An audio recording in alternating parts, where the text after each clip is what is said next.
প্রধানমন্ত্রী এই পর্যন্ত সংসদে দাঁড়াইয়া আমি যতগুলা কথা বলছি, আমি এখানে সবার সামনে বলতে পারি না, যতগুলা কথা বলছি আমি, জননেত্রী শেখ হাসিনা কিছু কিছু কথায় আমার দিকে তাকান নাই, নিচের দিকে তাকাইছিলেন, কিন্তু সবগুলা কাজের কথার ব্যাপারে উনি অ্যাকশন নিছেন। এটাই আমার সবচেয়ে বড় প্রাপ্তি। আসসালামু আলাইকুম, বিসমিল্লাহির রহমানির রহিম। যে যেখান থেকে এই ভিডিওটা দেখতেছেন গিয়ে লাইভটি বেশি বেশি করে লাইক করে দেবেন, সাবস্ক্রাইব করে দেবেন, আমার ফেসবুক পেজটিকে সাপোর্ট করবেন, এবং দেশ থেকে দেশের বাইরে থেকে যে যেখান থেকে দেখতেছেন এবং ব্যারিস্টার সুমন সংসদ ভবনে দাঁড়িয়ে জননেত্রী শেখ হাসিনার সামনে কি বললো, এবং জননেত্রী শেখ হাসিনায় কিন্তু টু শব্দ করে নাই এবং বৈশা রয়েছে চুপ করে ব্যারিস্টার সুমন যে বলল এবং বাংলাদেশ কেন উন্নীত হয় না, চোর যদি চুরি করে দেশের টাকা বাইরে পাচার করে কিভাবে বাংলাদেশ উন্নীত হবে, দেখুন ব্যারিস্টার সুমন কি বলল। তারপরে মাননীয় প্রধানমন্ত্রী এই পর্যন্ত সংসদে দাঁড়াইয়া আমি যতগুলা কথা বলছি, আমি এখানে সবার সামনে বলতে পারি না, যতগুলা কথা বলছি আমি, জননেত্রী শেখ হাসিনা কিছু কিছু কথায় আমার দিকে তাকান নাই, নিচের দিকে তাকাইছিলেন, কিন্তু সবগুলা কাজের কথার ব্যাপারে উনি অ্যাকশন নিছেন। এটাই আমার সবচেয়ে বড় প্রাপ্তি। আমি নৌকা পাই নাই, কিন্তু বঙ্গবন্ধু কন্যা জননেত্রী শেখ হাসিনার আশীর্বাদ এবং দোয়া আমি পাইছি। মাননীয় সদস্য সৈয়দ সাইদুল হক হবিগঞ্জ 4 সম্পূর্ণ প্রশ্ন করুন। মাননীয় স্পিকার, আমার নির্বাচনী এলাকা হবিগঞ্জ 4 মাধবপুর চুনারঘাটে হয় নাই। মাননীয় প্রধানমন্ত্রীর সামনে দাঁড়াইয়া সাহস করে বলছিলাম যে মাননীয় প্রধানমন্ত্রী, মাননীয় স্পিকার, এমন এক দেশে জন্মাইছি যে দেশে উদ্যোক্তার চেয়ে দালালের দাম বেশি। আমাদের কাছ থেকে কিনে নেয় 100 টাকা, আরে আমাদের দালালরা সিন্ডিকেটরা 1 কেজি চার দাম হইল গিয়ে রাখে 400 টাকা। এরা তো 300 টাকা প্রতি কেজিতে লাভ, আর মরছে আমার শ্রমিক আর মালিকরা। এই জন্যই আমার নির্বাচন একটা গুরুত্বপূর্ণ কথা ছিল যে মজা মারে ফজা ভাই, আর আমরা খালি বইটা ভাই, হবে না হবে না হবে না। আর এই ফজা ভাইদের বিদায় দিয়া স্যার আমি, আরে আর যাই করি মরার আগে 4 বছর তো আর এমপি আছি, এরপরে বিদায় কইরা দিয়েন 4 বছরেই 40 বছরের ডাক ডাকাই স্যার আমি কইয়া দিলাম আপনাদেরকে। আরে ঘোষণা তো দিছি সম্পদ বানাবো না, ঘোষণা দিছি যে আজকে সিএনজি মালিকদেরকে, শ্রমিকদেরকে আজকে আপনাদের আগে এদের জন্য প্রোগ্রাম করে আসছি।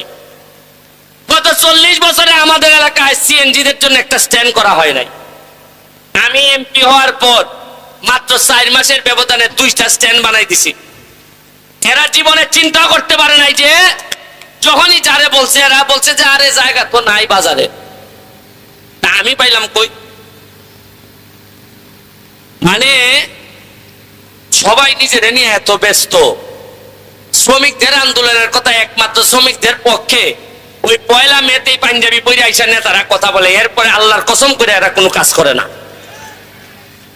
লম্বা লম্বা বক্তব্য দেয়, পুরাইলাইমো বাঙ্গালাইমো দেখতাছি। আচ্ছা বলেন তো, আমার একটা কথা বলে, আমি কি সোনারঘাটের মাধবপুরের একমাত্র এমপি? এর আগে কি এমপি মন্ত্রী ছিলেন না? এই সারা সিলেট বিভাগের মধ্যে ওই এমপি আছেন 19 জন। কতজন? আর চা বাগানের শ্রমিকদের ভোট নেন, চা বাগানের শ্রমিকদের কথা বলেন, নেত্রীর কাছ থেকে সুবিধা নেন, এরকম এমপি আছেন মিনিমাম 10 থেকে 12 জন। কেন? চা বাগানের মানুষের ভোট নিছেন। আর এক পাশ আমার চেয়ে বড় বড় পদবীধারী এমপি মন্ত্রীরা ছিলেন, আছেন সিলেট বিভাগের, আছেন চট্টগ্রাম বিভাগের। একবার কি দাঁড়াইয়া প্রধানমন্ত্রীর সামনে বলতে পারেন নাই যে চা বাগানের লক্ষ মানুষের ভোট নিছে? একটা মিনিটের জন্য দাঁড়াইয়া বলতে পারেন নাই যে আমাদের শ্রমিক মালিকরা মরে যাচ্ছে, চা বাগান ধ্বংস হচ্ছে, ধ্বংস থেকে বাঁচান মাননীয় প্রধানমন্ত্রী। এই যে আজকে যে আমি দাঁড়াইছি, মনে করেন এই খবর দেওয়ানদির মালিকের কাছে যাবে না? দেওয়ানদির মালিক মেয়েরা ফোন করে কইব যে এ কিন্তু সেট ছেড়ে বউ, কিতা কইব সেট টাকা লাইন দিলাও কিছু। আপনি কি মনে করেন কইতো না? এমনও কইতে পারে এ কিছু ভাগলা আছে, কুম্বালা কিতা করে ঠিক নাই। কোন মানুষের জীবনে সৎ মানুষ হইলে কিছু ভাগল লাগে, নাইলে তা ঠিক করন যায় না। কিছু আধা ভাগল না হইলে এমন ভাবে বাটমার হলাইছো নি, তারে ঠিক করতে গেলে আমার মতো কিছু আধা ভাগল লাগবো এখন দেশের মধ্যে। কথায় কথায় বঙ্গবন্ধুর আদর্শের সৈনিক, তোমার খাম কিতা একবার মেরে দেন। তুমি বঙ্গবন্ধুরে সম্মানিত করবাই, তুমি জননেত্রী শেখ হাসিনার হাতকে শক্তিশালী করবাই। কেমনে? মুখে মুখে আর আইনজার পরে টেহানি জায়গা, এগুলা হবে না।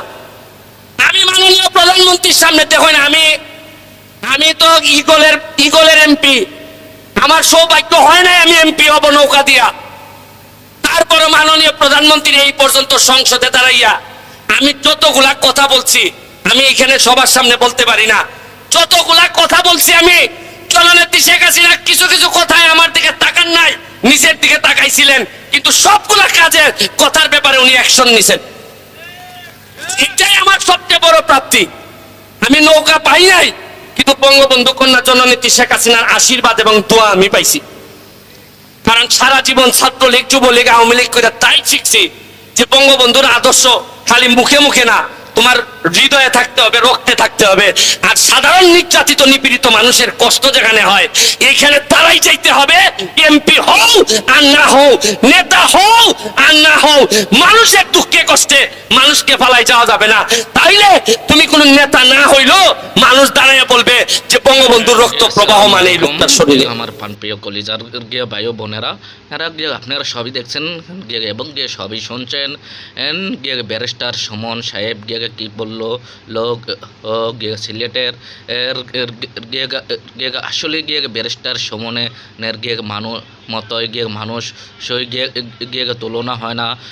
না, ব্যারিস্টার সুমন হচ্ছে একজন গিয়ে মানবতার আর গিয়ে ফেরিওয়ালা, এবং গিয়ে ব্যারিস্টার সুমন গিয়ে গরিব মানুষের গিয়ে পাশে এসে গিয়ে আসে এবং গিয়ে অসহায় মানুষের গিয়ে পাশে গিয়ে আসে সে এবং গিয়ে ব্যারিস্টার গিয়ে সুমনের গিয়ে মতোই যদি